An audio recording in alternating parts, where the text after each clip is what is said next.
Dodgem for the Atari 2600 is a pretty unique concept for a racing game. Two cars drive in opposite directions around a multi-laned track. The orange car on the right is trying to avoid the blue car and eat up as many dots as possible, while the blue car's objective is to crash into the orange car. In one-player mode, you're always the orange car. There's also a two-player alternating mode and even a third variation where player 2 can control the crash car.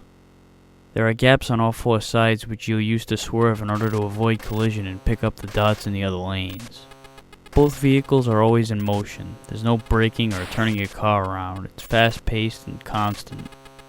Pressing down on the fire button will increase your speed, so you have two options, fast or a hell of a lot faster.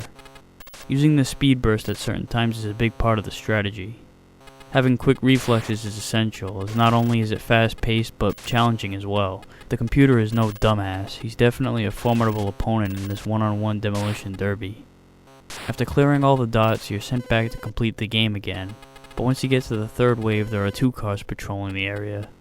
They're slower, but they're a lot more of a pain in the ass, as monitoring the position of both the other cars at the same time is no easy task.